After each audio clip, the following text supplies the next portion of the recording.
So good morning everyone. आज हम लोग जो मैंने प्रीवियस आपको सीट दिया था इसका डिस्कशन कर लेते हैं। तो उसमें से क्वेश्चन नंबर 2 है। यहाँ पर मुझे क्या करनी है, x की वैल्यू फाइंड आउट करनी है। सबसे पहले मैं क्या कर सकता हूँ, इसका एलसीएम लेना पड़ेगा मुझे। तो first of all I will take the LCM of this.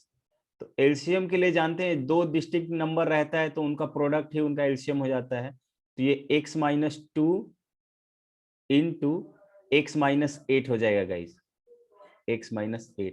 अब इस एलसीएम में मुझे x-2 से डिवाइड करना पड़ेगा तो मुझे x-8 मिलेगा। और ये x-8 x-6 मल्टीप्लाई होगा तो ये x-6 इंटू x-8 हो जाएगा। और प्लस सिमिलरली यहाँ पर x-3 पहले से है और x-2 into x-8 that means इस एलसीएम में x-8 से मैं डिवाइड करूंगा तो मुझे x-2 मिलेगा। तो इंटू यहाँ पर x-2 हो जाएगा, x-2 and this is equals to right hand side में ये 2 मुझे मिल जाएगा। यहाँ पे मैं क्रॉस मल्टीप्लाई कर लेता हूँ तो ये x-2 वाला पार्ट इस साइड चला जाएगा। इन दोनों को मैं अगर मल्टीप्लाई करता हूँ पहले वाले न्यूमरेटर में जो पहला दो टर्म मल्टीप्लिकेशन में है तो वो मुझे मिल जाएगा x²। और देखिए अब थोड़ा सा यहाँ पे शॉर्टकट भी अपनाते हैं, ठीक है। ऐसा नहीं कि x वाले टर्म को यहाँ पे देखिए x इंटू x² मिला और यहाँ पर देखिए x इंटू -8 तो -8x और ये -6x तो -14x हुआ। यहाँ पर -14x एक साथ लिख दिया हमने और ये 8×6 प्लस में 48। और उसी तरह ये दूसरा वाला यूनिट x² -5x मुझे मिलेगा और ये +6 मिल गया। और ये नीचे वाला टर्म उस साइड गया तो ये 2 टाइम्स ऑफ इसको भी एक साथ मल्टीप्लाई कर देता हूं मैं तो आई कैन राइट कि ये x² -10x हो जाएगा, -10x एंड 8 दूनी 16, ठीक है। तो ये 16 हो जाएगा, +16। Is it clear to everyone? क्या ये वाला स्टेप सभी को क्लियर है? Yes sir. अब ये देखिए x² + x², 2x² हो जाएगा गाइज। तो ये 2x² हो गया। यहाँ पे ये -14x और -5x -19x हो जाएगा, -19x। और यहाँ पे 48 + 6 54 हो जाएगा, 48 + 6 54 हो गया यहाँ पर। एंड दिस इक्वल्स टू यहाँ पे भी 2x² राइट हैंड साइड में -20x हो जाएगा गाइज, 20x एंड 16 दूनी 32 हो गया यहाँ पर। ये देखिए 2x² दोनों साइड कैंसिल हो जाएगा क्योंकि एक साइड ये वाला मान लीजिए इस साइड आएगा, राइट हैंड साइड में आएगा, राइट हैंड साइड में तो ये -2x² हो जाएगा ना, या लेफ्ट हैंड साइड में इसको लेके आए तो माइनस के साथ हो जाएगा तो माइनस और प्लस वाला जो पार्ट है वो कैंसिल हो जाता। तो आई कैन राइट कि मुझे यहाँ पर ये ऐसा मिल जाए। देखो ये -20x है, इस साइड आएगा तो +20x हो जाएगा तो 20x और -19x इस साइड हो गया। और इधर मुझे मिलेगा ये 32 और ये 54 इस साइड जो है माइनस इस साइड आएगा तो माइनस में हो जाएगा, -54। तो आई विल राइट कि मुझे 20x -19x कितना मिलेगा, x मिलेगा and this is equals to minus ये कितना हो जाएगा 22 हो जाएगा। तो -22 will be the answer guys, ठीक है। यहाँ पे मैं चेक कर भी इसको चेक कर सकता हूँ कि मेरा जो आंसर आया सही आया कि नहीं। यहाँ पे मैं माइनस रखूंगा तो मुझे मिलेगा -20 तो -18 हो जाता, कितना हो जाता -28 और डिवाइडेड बाई यहाँ पे -20 -24 माइनस माइनस प्लस हो जाएगा। 7 से डिवाइड कर 4 से ये कैंसिल होगा 7 बार में और ये 6 बार में तो 7/6 पहला वाला रेशियो मिल गया। और यहाँ पे मैं रखूंगा तो मुझे -25 डिवाइडेड बाई मुझे कितना मिलेगा यहाँ पर -30। अब मैं इसको 5 से डिवाइड करूंगा, हाँ 5 से, तो 5 से डिवाइड करूंगा तो दिस इज 5/6 तो कितना हो जाएगा ये 12/6 हो जाएगा, 6 दूनी 12। 2 आ रहा है क्या एलसीएम? इनको ऐड करने पर, इसका मतलब कि जो मैंने कैलकुलेशन करके वैल्यू निकाला हुआ है ये सही है। तो कुछ ये सभी को आया समझ में ये? Yes, sir. Good. Question number 2 हो गया ये। और किसी को कोई डाउट है? Yes, sir. बताइए। सर क्वेश्चन नंबर 4 सर समझ में नहीं आ रहा, बना भी नहीं। अच्छा, डाउट अपने ना चैट सेक्शन में रख दीजिएगा, सभी लोग चैट सेक्शन में लिख दीजिएगा, ठीक है। क्वेश्चन नंबर 4 देखते हैं।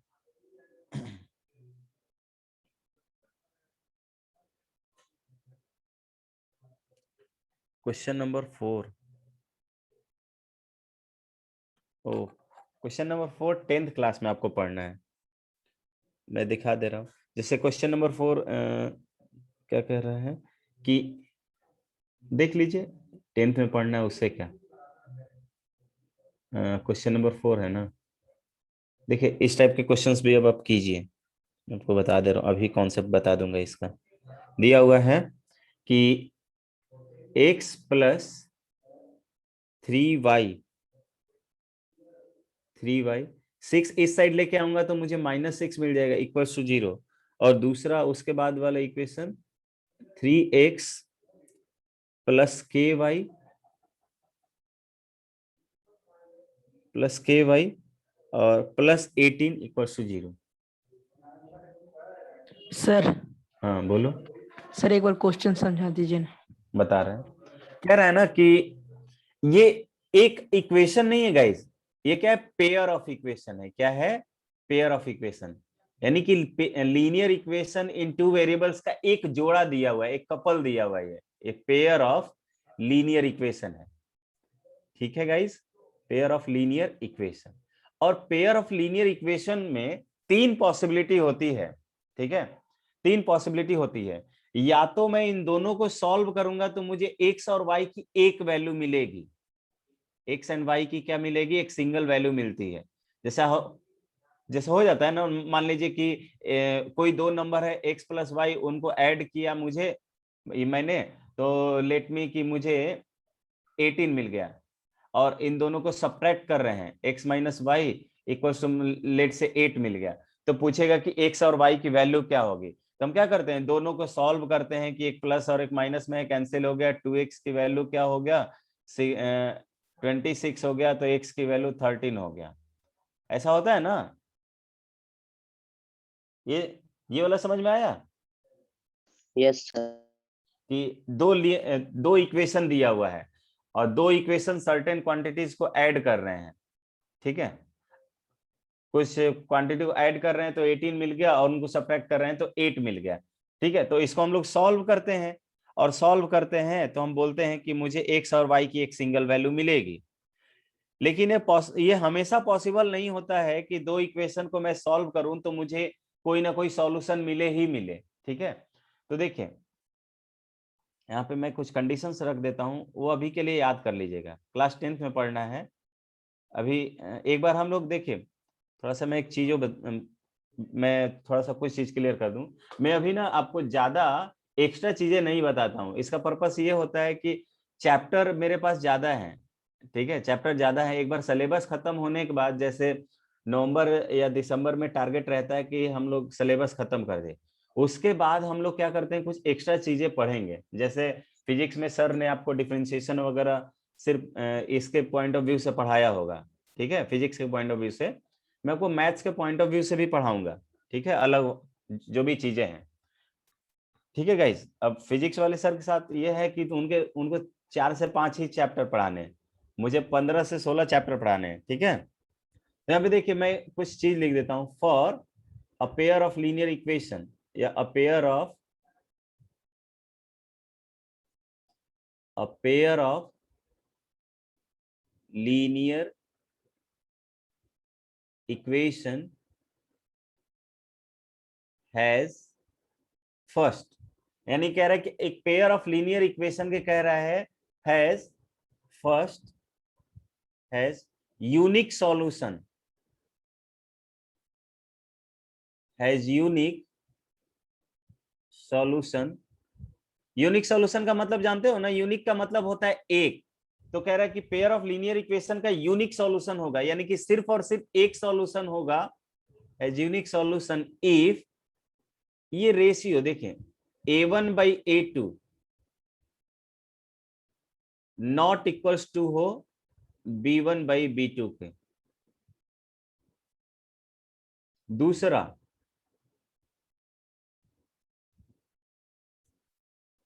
Has infinite solution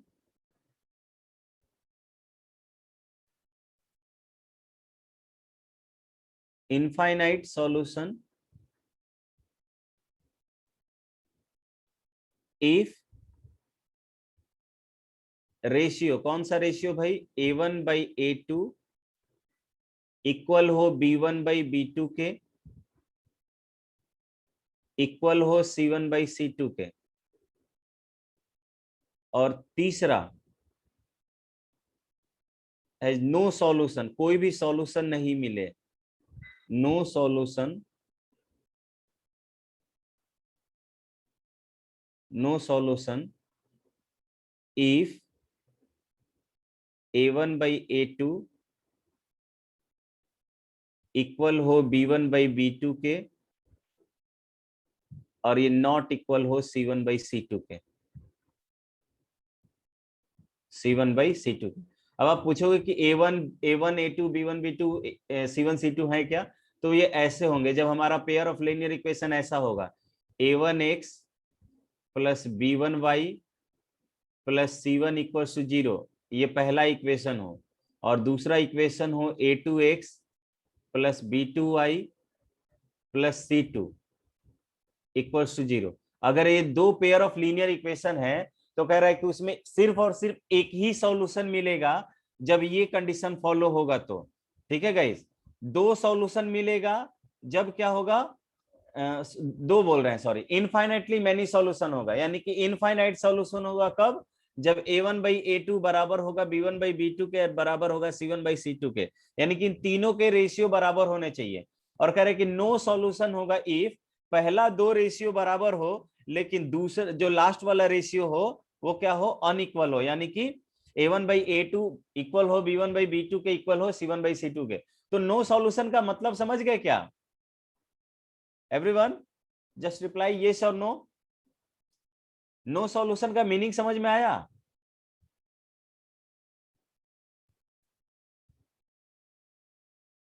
good. तो मुझे क्या करना है यहाँ पे, ऐसा के का ऐसा कौन सा वैल्यू होगा जिसके लिए इन दोनों इक्वेशन को सॉल्व करूंगा मैं, तो मुझे कोई भी एक्स का वैल्यू, एक्स का कोई भी वैल्यू मुझे नहीं मिलेगा गाइस। ठीक है, एक्स का कोई भी वैल्यूज नहीं मिलेगा। क्लियर है? तो उसी को मैं लिख देता हूं आगे। तो देखिए अब मैं इस इक्वेशन से जाऊंगा, मुझे इक्वेशन क्या दे रखा है, x plus 3y minus x, x plus 3y minus 6 equal to 0, और दूसरा इक्वेशन दे रखा है 3x plus ky, 3x plus ky plus 18 equal to 0।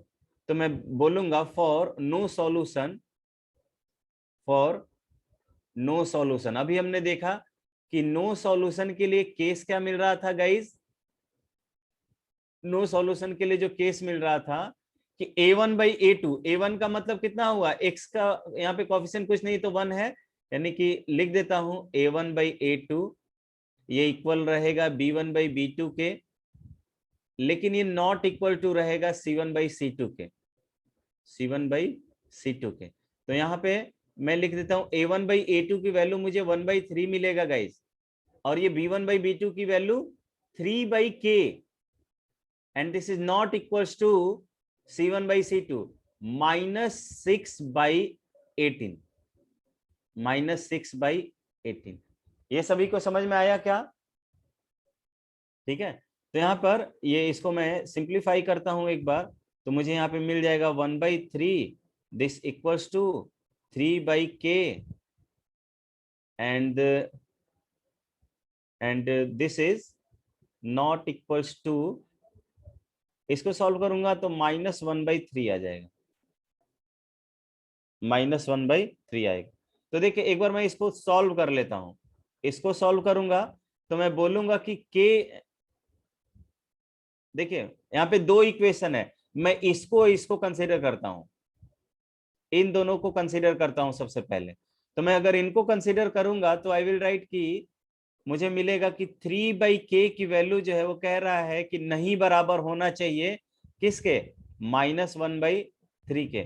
तो क्रॉस मल्टीप्लाई कर लेंगे हम, क्रॉस मल्टीप्लाई कर लेंगे तो मुझे मिलेगा कि k की वैल्यू जो होगी या -k नॉट इक्वल्स टू 9। तो देयरफॉर मैं बोलूंगा कि k की वैल्यू जो है -9 के बराबर नहीं होनी चाहिए, पहला तो ये हो जाएगा, ठीक है। और दूसरा कह रहा है, दूसरा इसको मैं सॉल्व करूंगा, इसको, इन दो इक्वेशन को, इन दो इक्वेशन को सॉल्व कर लेता हूं तो मैं बोलूंगा कि 1/3 इक्वल टू होना चाहिए 3/k के। अब मैं फिर क्रॉस मल्टीप्लाई करता हूं, 1 इंटू के हो जाएगा, तो देयरफॉर k इक्वल्स टू मैं बोलूंगा कि 9 के बराबर होना चाहिए। तो दोनों ऑप्शन यहाँ पे, ये मल्टीपल चॉइस में एक से ज्यादा आंसर वाले में भी ये सही ये देता है कभी कभी। तो देखिए यहाँ पर हो जाएगा कि k की वैल्यू जो है कितनी होनी चाहिए, k की वैल्यू 9 होनी चाहिए, ठीक है। तो सी ऑप्शन इसका सही हो जाएगा गाइस। क्लियर है क्या सभी को ये? एवरीवन जस्ट रिप्लाई यस और नो, ठीक है। और पूछेगा k की वैल्यू यहाँ पे कितनी नहीं होनी चाहिए, तो your answer should be this कि k not equals to -9, k की वैल्यू -9 नहीं होनी चाहिए। और पूछेगा कि k का वैल्यू कितना होना चाहिए, तो your answer should be this कि k इक्वल्स टू 9 होना चाहिए। चलिए और नेक्स्ट डाउट बताइए। सर 6। ठीक है, क्वेश्चन नंबर 6। ये पार्ट क्लास 10th में पढ़ना है आपको, तो ध्यान दीजिएगा। अभी मैं ग्राफ बताऊंगा ना, तो अभी ग्राफ हम लोगों ने नहीं पढ़ा हुआ है, तो ग्राफ से इसको हम लोग फील भी करेंगे कि ये कैसे ऐसा पॉसिबल हो पाया। चलिए question number 6, how many kilograms of tea at ₹20 kg should be mixed to 14 kg of tea costing rupees इतना, so as to sell the mixture at ₹27 kg without gaining or loss anything in the transaction। कह रहा है कि किसी भी तरह का loss और किसी तरह का प्रॉफिट नहीं हुआ। इसका मतलब कि जितना में हमने खरीदा है, क्या है, जितना में मैंने किलोग्राम दिया नहीं है ना कि किस चीज का, टी का, हाँ टी का, जितना किलोग्राम चाय हमने खरीदा है उतना ही किलोग्राम हमने बेच दिया, यानी कि जितने रुपए में खरीदा है उतने रुपए में ही बेच दिया। अब कह रहा है कि दो तरह का टी खरीदा गया है, ठीक है। तो उसका कुछ, how many kilograms of this should be mixed to 14, तो हमने मान लिया कि x kg let x kg of tea, ठीक है। और दूसरा कह रहा है x kg of tea be purchased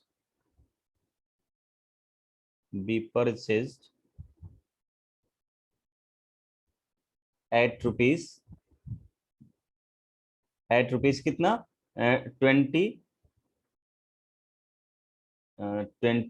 rupees, ठीक है, एट ₹20। मैंने मान लिया कि x kg जो है मैंने 20 रुपए के हिसाब से खरीदा हुआ है, ठीक है गाइस। तो यहां पर मुझे जो कॉस्ट मिल जाएगा, ये कॉस्ट कितना हो जाएगा इसका, x kg x rupees per KG कर दे रहे हैं, x पर केजी, ₹20 पर केजी कर दे रहे हैं, ठीक है। तो मैं बोलूंगा कि देयरफॉर यहाँ पे मुझे जो कॉस्ट हो जाएगा इसका कॉस्ट, देखिए एक केजी 20 रुपए में मैं खरीदता हूं तो एक केजी का दाम हो जाएगा 20x हो जाएगा, 20x रुपीज। ठीक है। और दूसरा जो वेराइटी खरीदा हुआ है वो खरीदा हुआ है 14 केजी कॉस्टिंग ₹30। ठीक है। Also also cost of another tea, cost of या cost of tea of rupees 30 पर केजी। ठीक है। 30 पर केजी के हिसाब से जो खरीदा गया है वो 14 केजी खरीदा गया है गाइस, तो उसका जो कॉस्ट होगा 14 इंटू 30 हो जाएगा, 14 इंटू 30, तो इसकी वैल्यू मिल जाएगी कितनी, 420 हो जाएगा, 420 रुपीज। ठीक है। अब नाउ मैं बोल सकता हूं कि टोटल सीपी जो मेरा हो जाएगा, टोटल सीपी बताइए तो कितना हो जाएगा टोटल सीपी सभी लोग, just right in the chat section everyone, what should be the total CP, total cost price कितना होना चाहिए। अभिषेक का आंसर आ गया, बिल्कुल सही आंसर है। सिर्फ एक ही लोग रिप्लाई कर रहे हो, सभी लोग हो ना, सभी लोग को आवाज आ रही है क्या मेरी। Yes sir. सर हम भेज दिए। गुड। तो देखिए ये 420 तो ये वाला था और पहले वाले को नहीं जोड़ोगे गौतम, 420 प्लस 20x हो जाएगा, 420 प्लस 20x। नाउ अगर मुझे नाउ टोटल एसपी कितना हो जाएगा, total SP selling price guys कितना हो जाएगा, तो सेलिंग प्राइस कह रहा है कि उस मिक्सचर को 27 पर केजी के हिसाब से बेचा गया है। तो मैं क्या करूंगा कि मैं टोटल सीपी कैसे, टोटल एसपी कैसे निकालूंगा, तो मैं देखूंगा कि मुझे टी कितना खरीदा गया है, तो टी मेरा x केजी प्लस 14 केजी, तो x प्लस 14 है, x प्लस 14 है, और इनटू 27 के हिसाब से बेचा गया है तो 27 हो जाएगा, तो x प्लस 14 इंटू 27। तो अब मैं इसको मल्टीप्लाई करूंगा तो मैं बोलूंगा कि ये 27x और प्लस ये 14×7 = 98 के 8 हाथ में लगा 9 और 14 दूनी 28, 28 और 9 कितना हुआ 37, हो जाएगा क्या इतना। बहुत अच्छे, कृष्णा का आंसर भी है। अब कह रहा है कि नो प्रॉफिट नो लॉस है कोई भी, तो हम बोलेंगे for no gain and no loss, for no gain and loss, या नो लॉस कर लें, for no gain no loss, क्या मिलेगा मुझे, टोटल एसपी जो होगा, total SP equals to total CP हो जाएगा गाइस, टोटल सीपी। इसमें तो कोई दिक्कत नहीं होना चाहिए ना, एसपी इक्वल्स टू सीपी हो जाएगा, सीपी इक्वल्स टू एसपी हो जाएगा।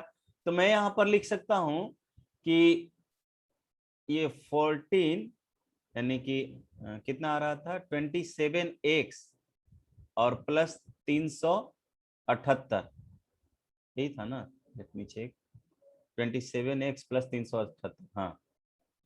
और इस साइड टोटल जो मुझे सीपी मिलेगा वो मिल गया था, देखिए मिल गया था 20x, कितना मिला था 20x और प्लस 420, 20x प्लस 420।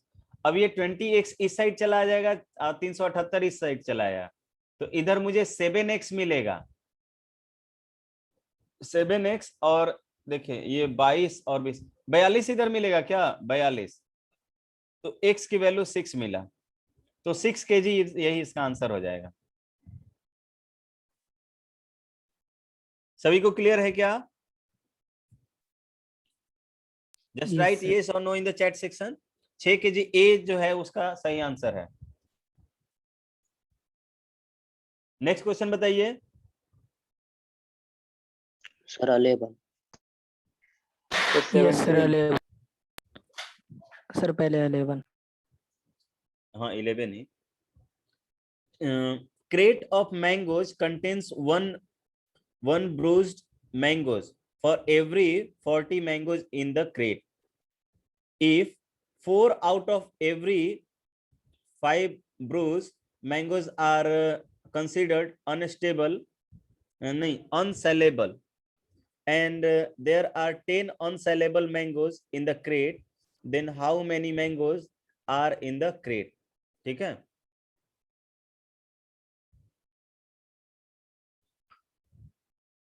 देखिए कह रहा है कि crate of mangoes contains one bruised mangoes for every 40 mangoes in the crate। कह रहा है कि हर 40 पर एक क्या है, ब्रूज्ड है। ब्रूज का मतलब होता है जो, हाँ क्रेट सी तो, क्रेट ऑफ मैंगोज कंटेन्स, हाँ क्या बोलना चाह रहे हो अभिषेक? अभिषेक अनम्यूट योरसेल्फ। Yes sir. हाँ क्या बोलना चाह रहे हो? सर हमको लगा आप उसको क्रेन्स पढ़ रहे हैं इसलिए मतलब। अच्छा अच्छा, नहीं क्रेट ही बोल रहा हूं मैं। Sorry sir. तो कह रहा है कि crate of mangoes contains one bruised mangoes. Bruised mango देखो ये कुछ जूस वगैरह बनाने का के काम में आता है। तो जूस वगैरह बनाए तो होता है अनपैलेपेबल, सॉरी अनसेलेबल। ठीक है, अनसेलेबल सर होता है जिस, ब्रूस्ड का मतलब होता है सर वो सारा चोट लगा हुआ।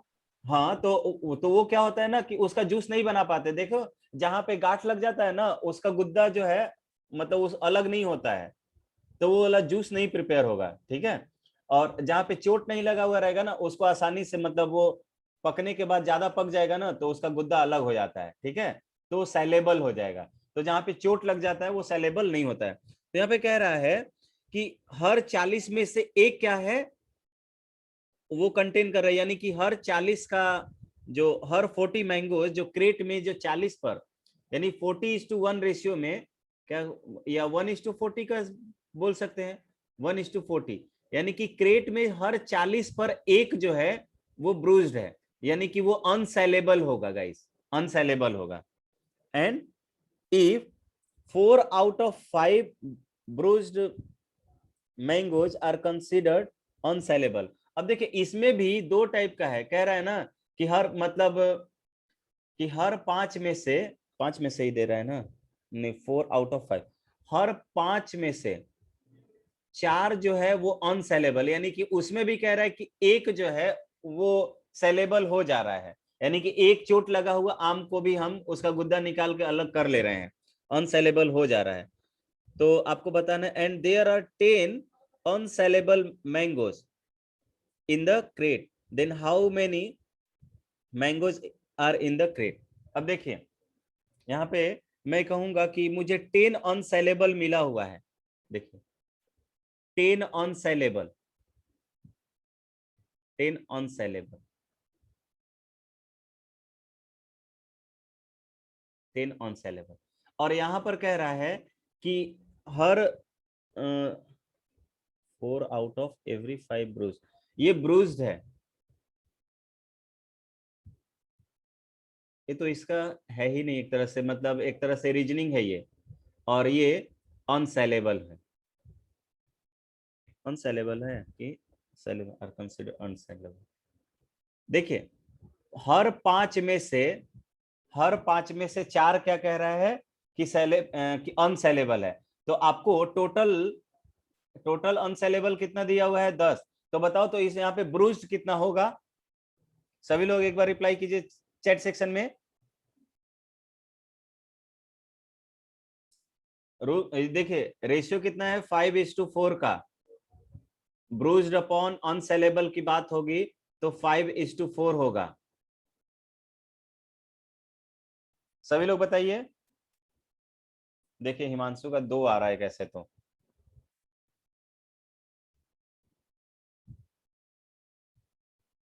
सर 12.5। 12.5। आदित्य तुम बताओ तो कैसे आया है? सर अगर 5 में से एक है ना सर अनसेलेबल। 5 में से एक है कि 4 है? नो सर 4 है, तो हमको लगा एक है। तो कैसे होगा? देखो किसी का 30 आ रहा है। सर 12.5 ही आएगा। ये सर 12.5 के ही आना चाहिए। आदित्य आपका 50 कैसे आया है? सर वहीं से हमको लगा एक है, इसलिए हो गया सर। अच्छा, तो ये रेशियो मेंटेन करने के लिए आपको वो कितना चाहिए? 12.5 ही चाहिए। 12.5 सही है। तो यहां से मुझे जो ब्रूज्ड मिलेगा, ब्रूज्ड, वो 12.5 आ जाएगा। ठीक है, 12.5। अब 12.5 ब्रूज्ड है, तो हम कहेंगे कि एक ब्रूज था कितने में? 40 में। यानी कि ब्रूज्ड जो है यहाँ पे इस, अब ये किसका रेशियो है? ब्रूज्ड बी लिख दे रहा हूं, और ये टोटल क्रेट में जो मैंगोज हैं वो निकाल रहा हूं। अब निकाल लीजिए, अगर एक ब्रूज्ड है तो 40, यानी टोटल 40 पर एक ब्रूज्ड है। ठीक है, तो उस पर निकालिए, यानी कि एक ब्रूज्ड है किस पर? 40 पर, इसलिए 12.5 ब्रूज्ड है कितने पर? निकालो तो।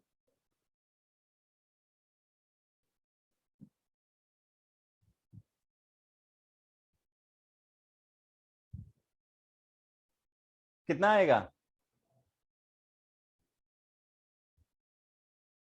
दोनों को मल्टीप्लाई कर लो। सर 500 आएगा। 500, यही आंसर हो जाएगा, डी ऑप्शन। सर हम दूसरे ठीक है, तरीका से बनाए सर। मतलब ये आपको बता दें कि ये रीजनिंग है। ठीक है गाइस, ये linear equation in one variable नहीं है, बस इंसर्टेड है ये। ठीक है, और भी मेथड हो सकते थे, ये रेशियो का सिंपल मेथड है। मतलब रेशियो को अप्लाई करना है सिंपली। ठीक है, 500 सर इसका आंसर। हाँ बोलो। सर 10 नंबर में जो वो क्वेश्चन है, अगर एग्जाम में पूछेगा तो उतना टाइम थोड़ी ना रहेगा ग्राफ ड्रॉ करने का।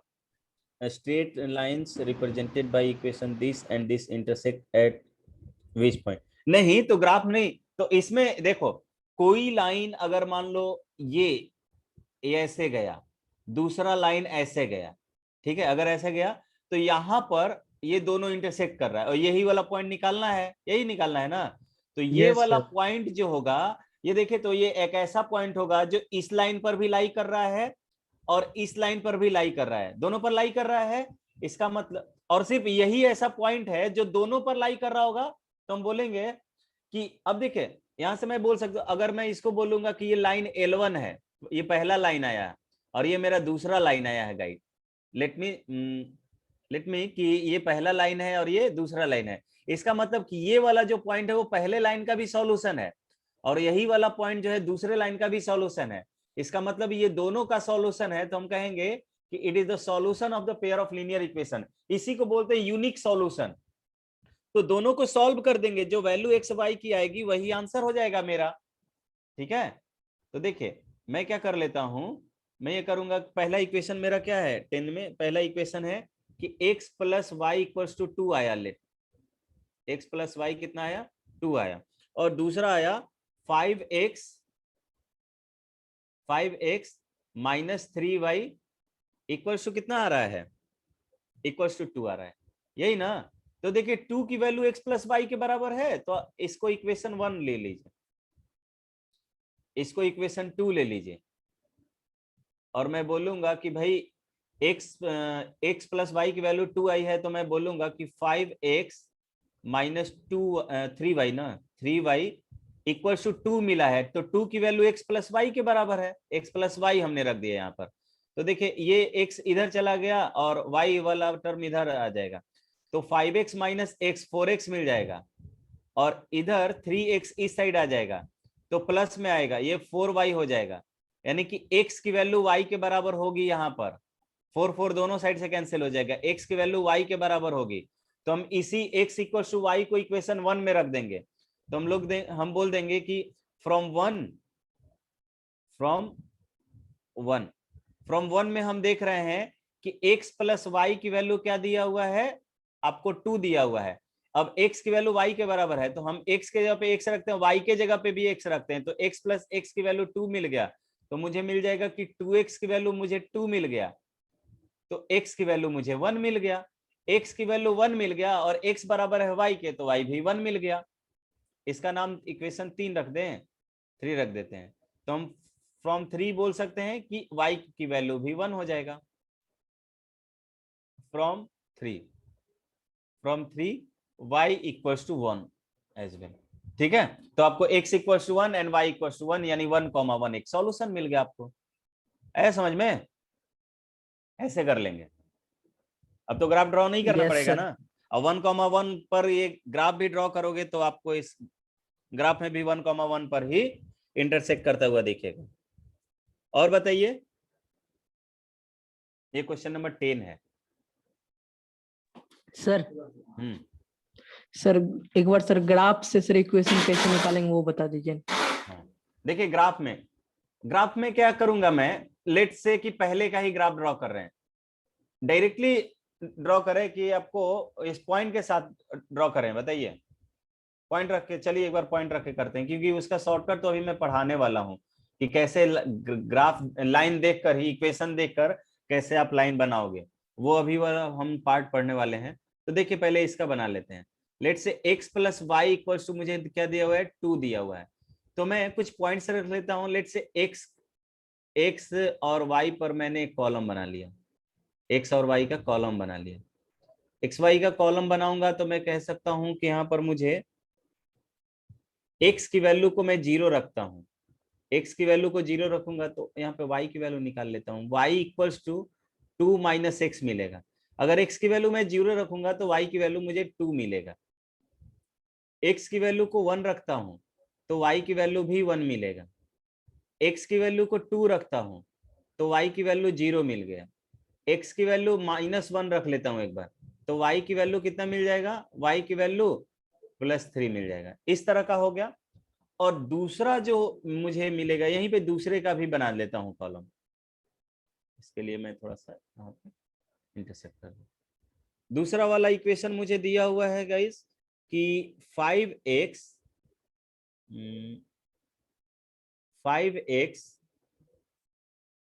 माइनस 3y इक्वल्स टू 2 दिया हुआ है। मैं बोलूंगा कि 5x की वैल्यू जो होगी वो 2 प्लस 3y हो जाएगा। देयरफॉर x की वैल्यू जो मुझे मिलेगी वो हो जाएगा 2 प्लस 3y डिवाइडेड बाई 5 हो जाएगा। तो अब मैं दूसरे का कॉलम भी यहाँ पे बना देता हूँ और इसको ब्लू के साथ बनाता हूँ। यहां से लिखना शुरू कर देता हूँ, x और यहाँ पर y। यहाँ पर मैं y की वैल्यू रखूंगा गाइस, क्योंकि मैंने x को y के टर्म में लिखा हूं। तो x की वैल्यू को 0 अगर मैं रखता हूं, x की वैल्यू को 0 रखता हूं तो y जो है वो मुझे x जो है मुझे 2/5 मिलेगा, y नहीं, x 2/5 मिलेगा। y की वैल्यू मैं 1 रखता हूं तो ये 3 हो जाएगा, 3 + 2 5, 5 डिवाइडेड 5 x की वैल्यू भी 1 मुझे मिल गया। ठीक है, यहां पर y की वैल्यू मैं कितना रख लेता हूं, 2 रख लेता हूं, तो 3 दूनी 6, 6 + 2 8, 8 डिवाइडेड बाई 5, तो 16 × 5 80, 1.6 हो जाता है। 8/5 1.6। यहाँ पे एक बार -1 रख लेता हूं मैं कि और कुछ रख लो। लेट से मैंने रखा कितना रख लिया मैंने, 3 रख लिया। 3 लिया हुआ है क्या मैंने y का, y 0 1 2 या निगेटिव में रख लेते हैं, y की वैल्यू -1 रख लेते हैं। -1 -3 + 2, तो -3 + 2 -1 मिल गया, -1/5 मिल गया। ठीक है, अब मैं इसको प्लॉट करता हूं, ग्राफ को। ग्राफ प्लॉट करूंगा तो देखिए मुझे कैसे मिलेगा। ग्राफ में इस साइड प्लॉट कर लेता हूं, मेरे पास सफिशिएंट प्लेस है।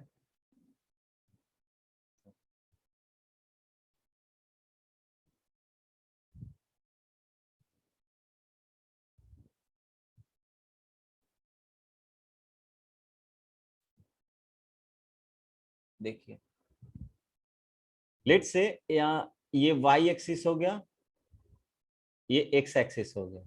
यहाँ पर मैं पॉइंट्स ड्रॉ करता हूँ। इसको मैंने 1 माना, इसको मैंने 2 माना, इसको मैंने 3 माना, ये कितना हो जाएगा, 1 हो जाएगा, ये 2 हो जाएगा, ये 3 हो जाएगा, and let's say this one is 4। ठीक है गाइस, ये यहाँ पर मुझे -1 मिल गया, ये यहाँ पर -2 मिल गया, ये यहाँ पर मुझे -3 मिल गया। ठीक है, ये मुझे +1 मिल जाएगा, ये मुझे +2 मिल जाएगा, ये मुझे +3 मिल गया। This is 1 2 3। तो मैं पहले ना इसको ड्रॉ कर लेता हूं, इसको, ये 0,2 है, 0,1 यानी कि x के यहाँ पर ये वाला पॉइंट पहला लाइन का 0,2 है, ये 1,1 है, ये 2,0 है। मैं इन्हीं 3 पॉइंट को ड्रॉ कर लेता हूँ। 0,2 मुझे ये वाला पॉइंट मिलेगा गाइस, 1,1 x में 1 y में 1 ये वाला पॉइंट मिलेगा, और 2,0 ये वाला पॉइंट मिलेगा। इसको मैं अगर ड्रॉ करता हूं तो ये वाला जो पॉइंट मुझे मिलेगा, ये वाला जो लाइन मुझे मिलेगा,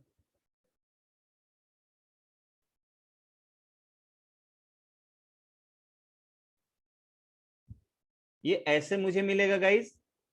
इसमें तो किसी को कोई समस्या नहीं होना चाहिए।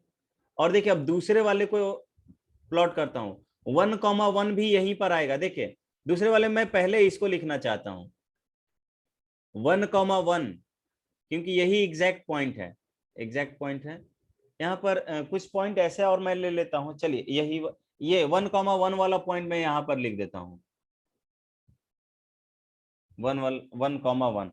दूसरा यहाँ पर 1.6 और ये 2/5 है ना, ये 0,2/5 है। 2/5 का मतलब हो गया कि 0.4, ये कितना हो जाएगा 0.4, यानी कि ये 0.4 0.4,0 है। 0.4,0 ये x एक्सिस पर होगा कहीं, यहाँ पर 0.5 यहाँ पर होगा ना, 0.5 यहाँ पर होगा, तो यहाँ पर कहीं इधर हो जाएगा गाइस। लेट से यहाँ पर हो गया। ठीक है, मैं एग्जैक्ट नहीं बता सकता हूँ कि यहीं पर होगा, थोड़ा सा इधर उधर इसमें एरर आ सकता है, क्योंकि उसके बाद मुझे फर्दर इसको मैग्नीफाइड करना पड़ेगा इसमें से 5 सेक्शन करने के लिए। इसका 1,1 यहाँ पर हुआ, फिर तीसरा पॉइंट 1,6,2 मिलेगा। x में 1.6, x में 1.6, देखिए ये 1 हुआ तो ये 1.5 और 1.6 समथिंग हियर, 1.6 जो है कुछ यहाँ पर होगा, और y में 2 लिया हुआ है, y में 2 लिया हुआ है, इसका मतलब कि यहाँ पर। तो ये वाला पॉइंट हो सकता है कि कहीं यहाँ पर हो, नहीं 2, ये कुछ यहाँ पर होगा। तो देखिए इस लाइन को अगर मैं ड्रॉ करूंगा तो आपको कुछ ऐसा मिलने वाला है कि ये वेट,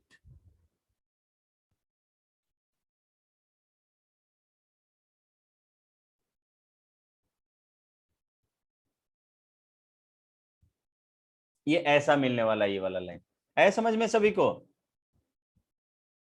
ठीक है, तो यही वाला जो पॉइंट हुआ ये मुझे 1,1 दोनों पर मिलेगा। 1,1 मुझे कहाँ मिलेगा, यहाँ पर मिलेगा।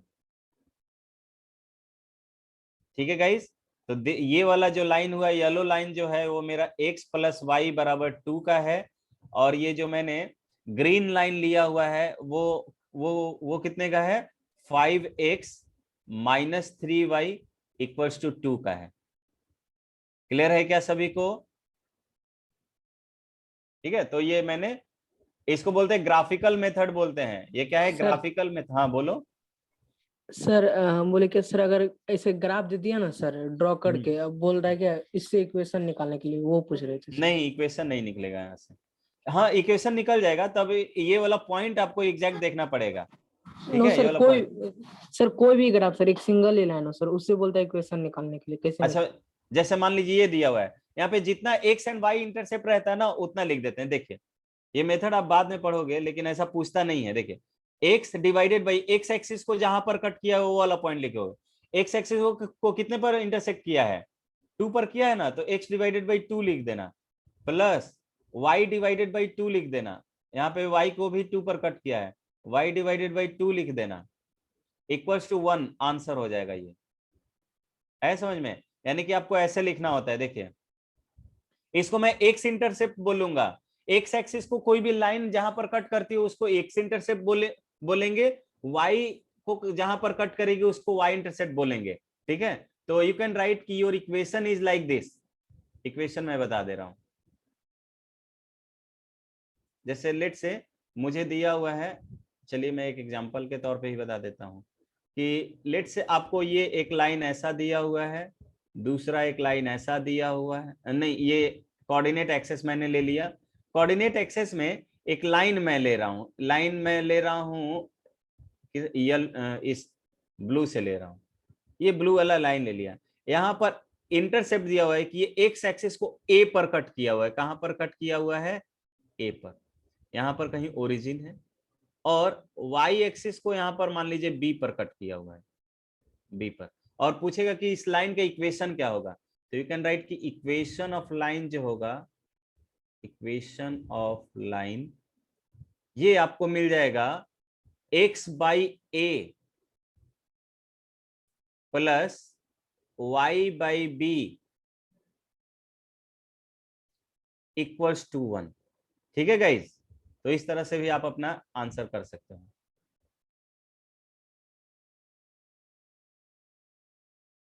सर इक्वल्स टू 1 कहाँ से आया? बिना इक्वल्स टू में आ जाएगा क्या? ये अलग फॉर्म है, क्लास 11th में आपको पढ़ना है। इस तरह का क्वेश्चन आपसे पूछा नहीं जाता है कि आपको लाइन दिया हुआ रहेगा तो इक्वेशन कैसे निकालोगे। ठीक है, तो हमने आपको बस डायरेक्टली बता दिया कि ऐसे होता है। सर ऐसा वाला क्वेश्चन सर पूछा था, एक सेट भेजे थे ना सर पिछला, उसमें। अच्छा, तो एक्चुअली वो टेंथ का हो गया ना। अब देखिए आपको इसमें पूछना है कि 1 क्यों हो गया। ठीक है, तो मेरा सिंपल सा आंसर है कि भाई यहाँ पर ये x का वैल्यू a आया है, लेकिन यहाँ पे y 0 है, ये a, 0 होता है ना, तो y 0 है तो मैं यहाँ पे y की वैल्यू 0 कर दूंगा, तो 0 डिवाइडेड बाई b पूरा 0 हो गया, तो आपको मिलेगा x divided by a equal to, मान लो कुछ और रहता, अगर मान लो 5 रहता तो a की वैल्यू आता यहाँ पे y, ये तो x 1 लेंगे तभी ना हम मुझे x की वैल्यू a मिलेगा, यानी कि जब y की वैल्यू 0 है तो x की वैल्यू a आना चाहिए, x की वैल्यू a आ गया। अब मैं बोलूंगा यहाँ पर कितना है, वहां पर ये वाला कोऑर्डिनेट के फॉर्म में लिखूंगा तो मैं लिख सकता हूँ 0, b, तो अगर मैं x की वैल्यू 0 रखूंगा तो y की वैल्यू b मिलनी चाहिए। यहाँ पे पुट कर लो x की वैल्यू 0, तो 0 डिवाइडेड बाई a मुझे 0 मिल जाएगा, यानी y बाई b की वैल्यू मुझे किसके बराबर मिलनी चाहिए? 1 के बराबर मिलेगा, तब तो हम कहेंगे कि b का इधर मल्टीप्लीकेशन हो जाएगा तो y की वैल्यू b आ जाएगा। बात आया समझ में? इस बेसिस पर लिया हुआ है ये। ठीक है, तो एक तरह से एक्सप्लेन भी मैंने कर दिया कि 1 क्यों लिया हुआ है।